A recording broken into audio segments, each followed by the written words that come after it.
하나님 일을 온전히 쓰이게 도와주시옵소서. 감사드리며 예수님의 이름으로 기도드립니다. 아멘. 좋은 아침입니다. 우리는 지난주 바울의 문안 인사 속에 빠지지 않고 등장하는 단어인 은혜와 평강에 대해 살펴보았습니다.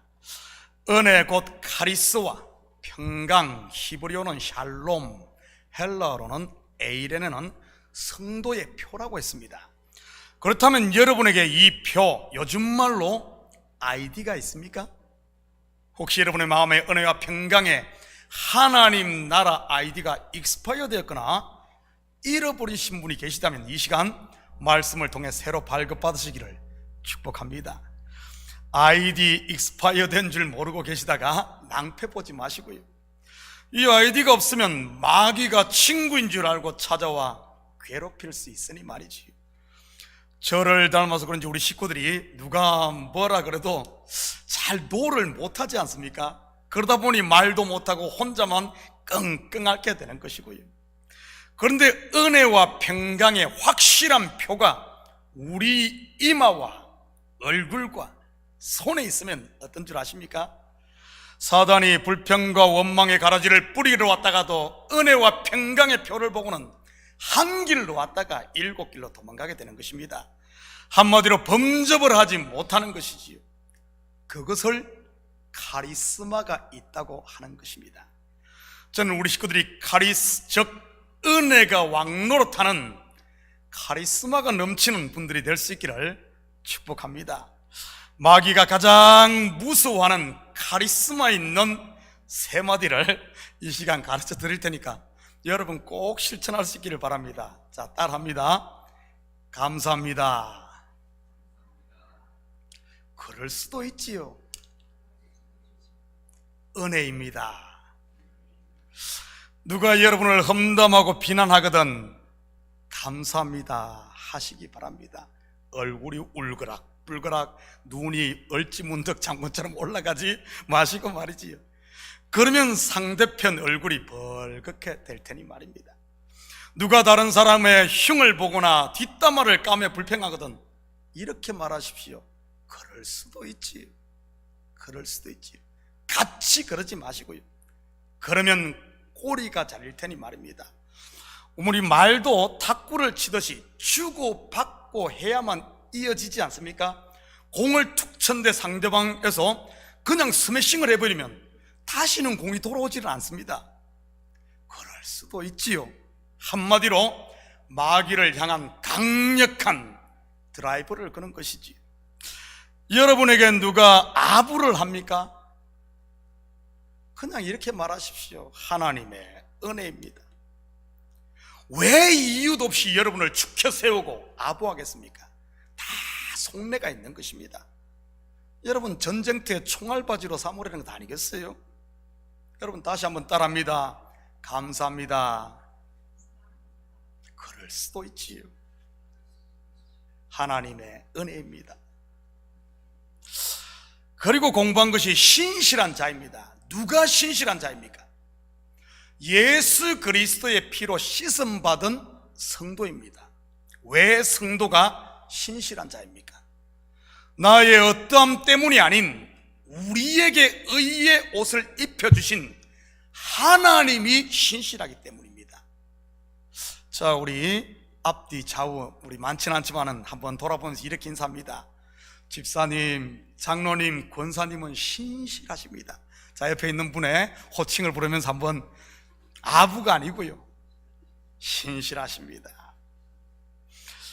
신실의 옷을 입은 성도 여러분, 이제는 그 옷에 맞는 삶을 사시기를 축복합니다. 저같이 이렇게 멋있는 정장에 넥타이를 딱 메고 여러분 페인트 칠을 한다고 생각해보세요. 얼마나 어색하겠습니까? 페인트가 옷에 묻을까 신경이 써요? 제대로 일이 되겠어요? 반대로 작업복을 입고 이 강단에서 설교를 해도 아마 마찬가지일 겁니다. 제가 이번 주 차 앞 유리를 갈기 위해 카센터를 갔었는데 블루칼러 작업복을 입고 일하는 테크니션이 얼마나 멋있어 보였는지 모릅니다. 땀을 뻘뻘 흘리며 기름때를 마다 않고 묻혀가면서 일하는 그 모습 말이지요.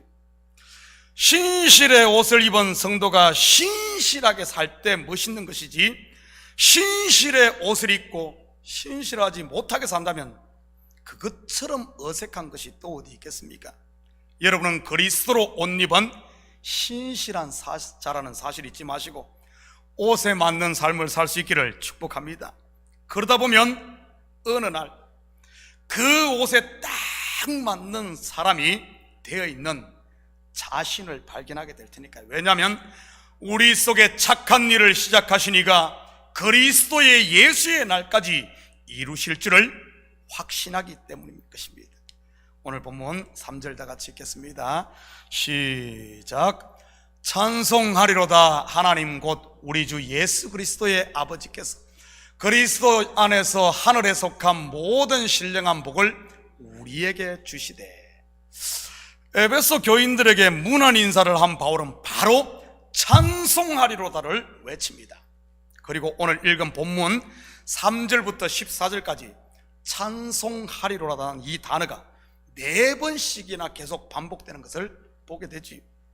3절에 찬송하리로다, 6절에 찬송하게 하려는 것이라, 12절에 찬송이 되게 하려 하심이라, 그리고 14절에 찬송하게 하려 하심이라 하고 말이지. 그렇다면 무엇이 이렇게 바울에게 찬송할 수밖에 없게 만든 것일까요? 4절부터 6절까지 제가 천천히 읽을 테니 그 답을 여러분이 한번 찾아보시기 바랍니다. 곧 창세전에 그리스도 안에서 우리를 택하사 우리로 사랑 안에서 그 앞에 거룩하고 흠이 없게 하시려고 그 기쁘신 뜻대로 우리를 예정하사 예수 그리스도로 말미암아 자기의 아들들이 되게 하셨으니 이는 그가 사랑하시는 자 안에서 우리에게 거저 주시는 바 그의 은혜의 영광을 찬송하려는 것이라. 무엇을 즉 찬송의 이유가 뭐죠? 국어 공부를 안 하셨나? 6절 마지막에 있는 바로 그의 은혜의 영광인 것입니다. 우리를 택하시고 우리를 예정하시고 나를 하나님의 아들들이 되게 하셔서 그 모든 신령한 복을 거저 주신 그 하나님의 은혜의 영광, 그 영광, 그 은혜를 찬송하는 겁니다. 그 외에 나머지는 전부 택함과 예정과 양자됨에 대한 하나의 수식어들입니다. 수식어. 언제 우리를 택했습니까? 내가 나기도 전 창세전입니다. 내가 착하게 살고 내가 좋은 일을 다른 사람들보다 더 많이 해서가 아닌 당신의 전적인 의지대로 말이지요. 그렇다면 이 택함이 누구로부터 기인했다는 말입니까? 내가 아닌 하나님인 겁니다. 구원의 출처가 나의 어떠함이 아닌 그분의 신실한, 그분의 언약, 그분의 약속으로부터 말미암는다는 말입니다. 그렇다면 우리를 구원하는 방법이 무엇입니까? In Christ, 그리스도 안에서. 그것도 완전한 갑지불을 통해 말이지. 지난주 새벽 예배 때 야곱이 자기 아내들을 얻는 과정을 우리가 공부했습니다. 야곱이 사랑했던 여인이 누구였습니까? 라헬입니다. 그렇다면 야곱이 라헬을 자기 아내로 어떻게 얻죠? 연애를 잘해서 얻습니까? 아니면은 꽃다발을 가지고 반지를 준비해 멋있는 프로포즈를 해서 얻습니까? 어떻게 얻죠? 7년 동안 외삼촌 라반을 섬김으로, 다시 말해 완전한 갑지불을 통해 얻습니다. 성경에서 7년은 완전을 상징하는 수니까요. 그런데 신혼 첫날 밤 어떻게 됩니까? 신부가 바뀝니다. 라헬이 아닌 레아로 말이지요. 그렇다면 야곱의 첫 번째 아내가 된 레아는 어떻게 야곱의 아내가 된 것입니까? 레아가 운이 좋아서 된 겁니까? 아니면 밤에 몰래 라헬에게 수면제를 타서 먹이고 자기가 대신 들어간 것입니까? 아닙니다. 그냥 그저 된 것입니다. 아버지 라반의 뜻에 따라, 그리고 그 지방의 풍습에 따라 말이지. 이것을 성경은 은혜라고 하는 것입니다. 그러자 어떤 일이 일어납니까? 그녀에게 야곱의 아들들이 태어납니다. 그것도 한둘이 아닌 6씩이나 말이지. 나중에는 딸도 낳죠. 상식적으로 보면 절대 낳을 수 없는 그런 상황 아닙니까? 야곱의 사랑을 받지 못했으니 말이지. 야곱이 누구만 사랑했습니까? 라헬입니다. 그런데도 아들은 누가 낳죠? 레아입니다. 은혜 받은 레아가 낳아요. 그런데 아들의 이름과 레아의 고백을 보면 한결같이 고난과 환난 가운데서 아들이 태어났음을 볼 수 있습니다. 마치 성도들에게 맺히는 성령의 열매들이 환난과 고난 가운데 맺히듯이 말이지. 첫째 아들의 이름이 누구입니까? 러우벤입니다. 러우벤 할 때 벤은 아들이라는 뜻이요, 러우는 보라라는 말로 보라 아들이라 이런 뜻입니다. 그리고 레아의 고백이 무엇입니까? 러우벤을 낳고 말이지요, 여호와께서 나의 괴로움을 돌보셨으니 이제는 내 남편이 나를 사랑하리로다 입니다. 다시 말해 괴로움 가운데 보라 환희가 터져 나온 것이지. 마치 아브라함이 아들을 죽여야 하는 모리아 산의 그 괴로움 가운데 보라 여호와 이레 외쳤듯이 말입니다.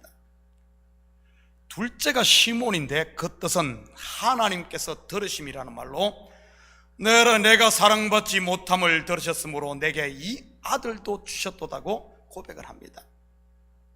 허리가 휘게 정말 뼈 빠지게 일해도 아내가 아니면 남편이 아니면 자식들이 여러분 알아주지를 않아 서운한 분들 계십니까? 교회에서 이렇게 열심히 수고해도 목사가 성도들이 인정해주지 않아 마음이 상한 분 계신가요? 여러분 하나님이 다 듣고 계시는 줄 믿으시기 바랍니다. 하나님이 듣고 계셔요. 하나님이 보고 계십니다. 그 사실을 알 때 우리에게도 시몬이라는 아들이 태어나는 것이지.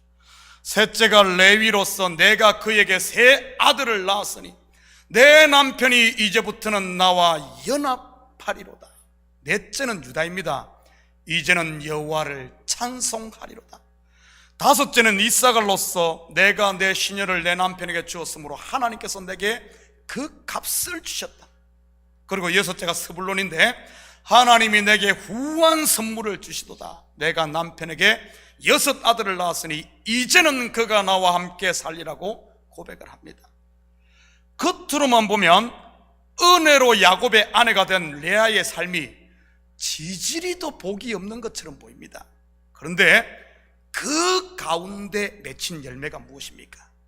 야곱의 아들 곧 이스라엘 하나님의 나라인 겁니다.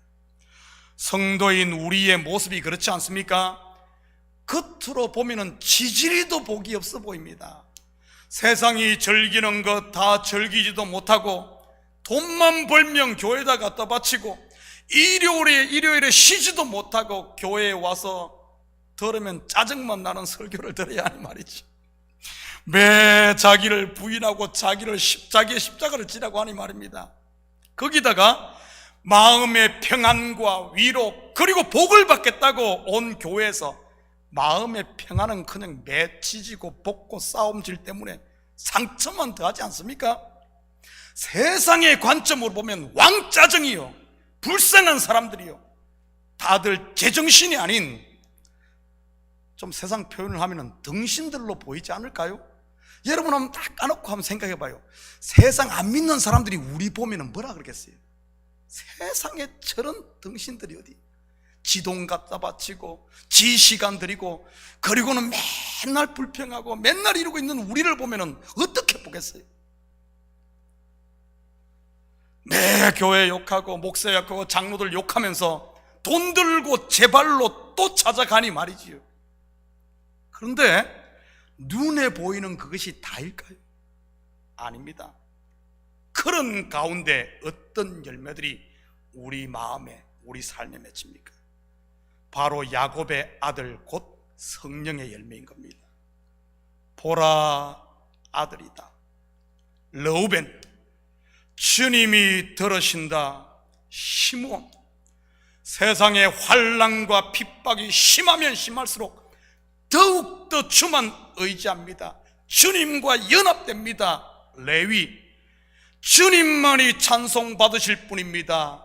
유다, 사랑과 희락과 화평과 오래 참음과 자비와 양성과 충성과 온유와 절제, 성령의 열매 곧 천국의 열매들이 그런 가운데 맺힌 환난과 고난 가운데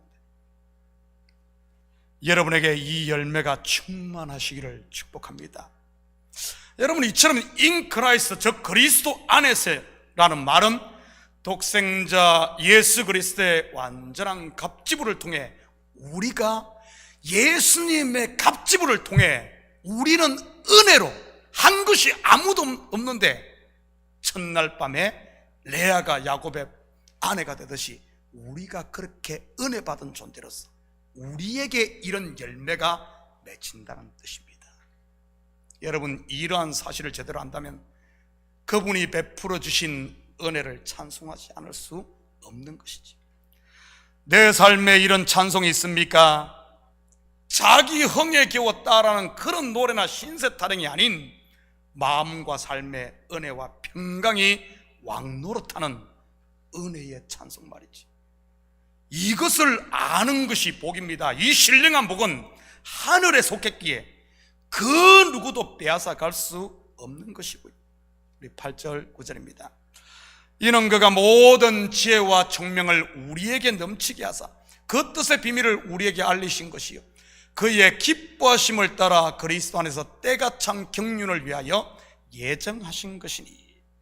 우리는 여기서 또 하나의 하나님의 놀라운 구원의 방법인 알리시는, 우리에게 친히 알리시는 계시에 대해 보게 됩니다. 계시라는 말이 무슨 의미입니까? 하나님께서 자기를 열어 우리에게 보여주시는 것입니다. 바로 구원은 우리가 하나님을 찾고 연구해서 머리 좋은 사람이 발견하는 것이 아닌 하나님께서 그분의 지혜와 총명을 우리에게 부어주셔서 우리의 마음과 눈을 열어주셔서 되는 것입니다. 다른 그림으로 설명을 하면 우리가 천국을 찾아가는 것이 아닌 그분이 찾아오신단 말이에요.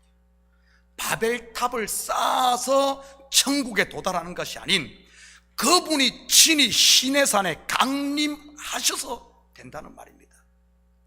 신부가 신랑을 찾아가는 것이 아닌 신랑이 신부를 찾아오는 것 말이지. 창세기 2장 24절입니다.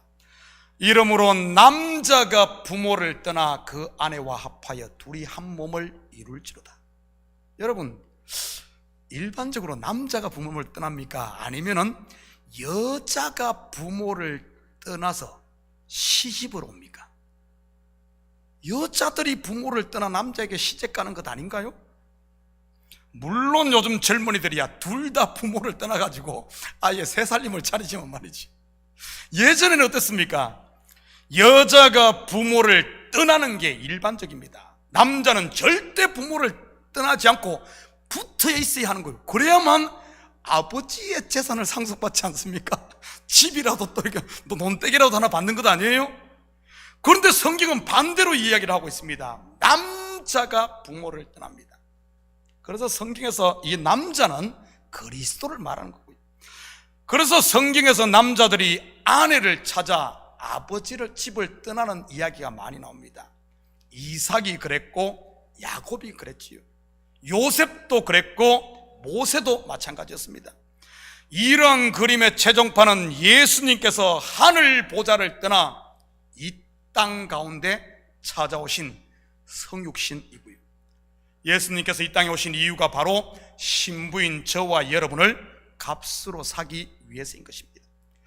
앞에서 다룬 야곱이 라헬을 얻기 위해 7년 동안 라반을 섬긴 일 말이지. 그렇다면 예수님이 지불하신 값은요, 여러분 CCM 가사도 있듯이 우리를 피로 사서 하나님께 드리셨네. 하나님의 독생자 아들이 되어 우리를 친히 피로 사가지고 하나님의 독생자 아들로 되게 해서 하나님의 나라를 상속받게 하신 것입니다. 그렇게 한 거예요. 10절입니다. 하늘에 있는 것이나 땅에 있는 것이 다 그리스도 안에서 통일되게 하려 하심이라. 무슨 말입니까? 결혼으로 설명을 하면 내 것, 네 것이 아닌 새로운 피조물, 곧 하나라는 그런 말입니다. 바로 그리스도 안에서 말이지. 그래서 은혜의 눈이 열린 성도, 곧 그리스도 안에 있는 성도는 남을 정죄할 수가 없습니다. 왜냐하면 하늘의 것이 땅의 것이요, 땅의 것이 하늘의 것으로서 이제는 둘이 아니라 하나이기 때문인 것입니다. 여러분, 왜 정죄가 나옵니까? 나는 의롭고 너는 불의하다고 보기 때문 아닙니까? 나는 맞고 너는 틀리게 보기 때문 아닌가요? 그런데 그리스도 안에 있으면 틀림이 아닌 다름으로 보게 된다는 말입니다. 마치 몸의 각 지체가 각각 다르듯이 말이지. 몸의 각 지체와 기능과 모양이 다 다르지만 그것이 틀린 것입니까? 아닙니다. 틀린 것이 아니라 다른 겁니다. 이 다름이 몸을 건강하게 유지하는 것입니다. 우리 지체에 입만 있으면 어떻게 되겠어요? 어떻게 볼 수 있겠으며, 어떻게 들을 수 있겠으며, 어떻게 걸을 수 있겠습니까? 입만 있다면 말만 무성하고 먹기만 하다가 결국 배 터져 죽는 것이지. 그리고 모든 지체가 몸에 붙어 있고 모든 신경이 머리로 연결되어 있는 것이 건강한 몸 아닙니까? 통일된 것, 하나 된 것. 이런 건강한 몸은 어떻습니까? 서로 조화를 이루며 돕고 협력을 합니다. 정죄가 아니라 서로 위해서 기도하고 사랑하고, 오해가 아니라 서로 이해하면서 말이지. 이러한 그리스도 안에서 통일된 모습을 보여주는 장면이 이사야 11장 아닙니까? 먼저 1절과 2절입니다. 이새의 줄기에서 한 싹이 나며 그 뿌리에서 한 가지가 나서 결실할 것이요, 그의 위에 여호와의 영, 곧 지혜와 총명의 영이요 모략과 재능의 영이요 지식과 여호와를 경외하는 영이 강림하시리니. In Christ, 예수가 오심으로 In Christ, 이렇게 된 사람들. 계속해서 6절부터 9절은 이런 사람들에게 어떤 일이 일어나는가 한 절씩 저와 여러분이 나눠서 읽도록 합니다. 6절부터 9절입니다. 그때에 In Christ, 예수 안에 있습니다. 그때에 이리가 어린 양과 함께 살며 표범이 어린 염소와 함께 누우며 송아지와 어린 사자가 살찐 짐승이 함께 있어 어린 아이에게 끌리며.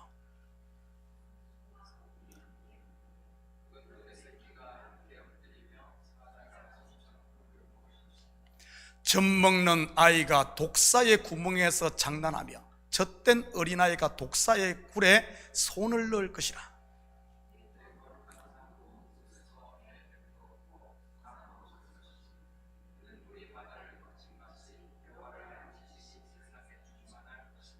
아멘. In Christ, 그리스도 안에 있는 모습입니다. 찬송가 가사처럼 죄인도 원수도 친구로 변하는 것이지. 결국 남는 게 무엇입니까? 너는 죄인, 나는 의인이 아닌 여호와를 아는 지식만 남습니다. 여기서 말하는 이 지식이 바로 하나님께서 자기를 열어 보여주시는 우리를 향한 그분의 사랑, 바로 은혜인 것이고, 저는 우리 식구들이 지혜와 계시의 영을 충만히 받아 남편과 아내가 하나 되듯 서로 통일을 이룰 수 있기를 축복합니다.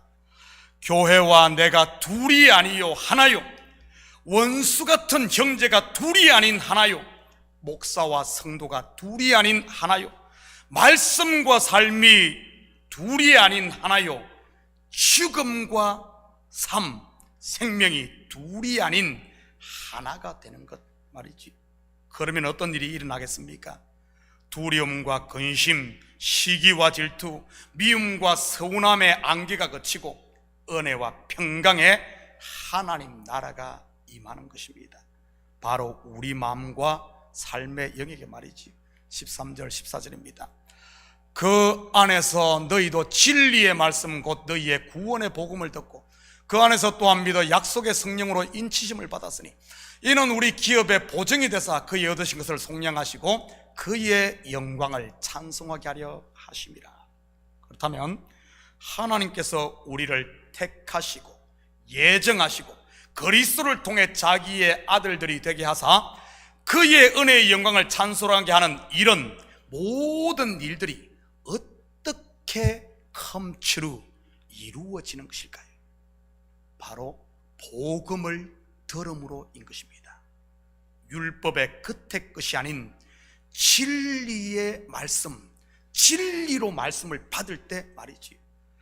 율법으로 말씀을 들으면 분리와 정죄가 나오지만 그 속에 있는 하나님의 실체, 사랑, 진리로 말씀을 받으면 내 속에 믿음이 생겨 연합하게 된다는 말입니다. 이 믿음이 우리에게 은혜와 평강 가운데 있게 하고 이것이 내가 하나님의 자녀임을 증거하는 옷, 표인 것입니다. 바로 성령 충만 말이지. 사랑하는 성도 여러분, 이번 한 주도 성령 충만을 통해 어디에 있든지 어떤 상황을 만나든지 하나님께서 저와 여러분에게 베푸신 은혜 안 곧 그리스도 안에 가심으로 하나님을 찬송하고 또 우리의 삶이 그분의 찬송이 되는 그리스도의 정인으로 사는 이런 복된 한 주 되기를 예수님의 이름으로 축복합니다. 같이 기도하십시다. 사랑의 아버지 하나님, 참으로 감사를 드립니다. 그 아들의 피로 우리를 사서 하나님의 아들 되게 하시고 하나님의 나라를 상속하며 하나님의 나라의 표인 은혜와 평강을 누리게 하신 하나님, 참으로 감사를 드립니다. 이 모든 하늘의 신령한 복을 우리에게 주었건만 사단은 어떻게든 이 신령한 복을 누리지 못하게 아버지는 가라지를 뿌리려고 합니다.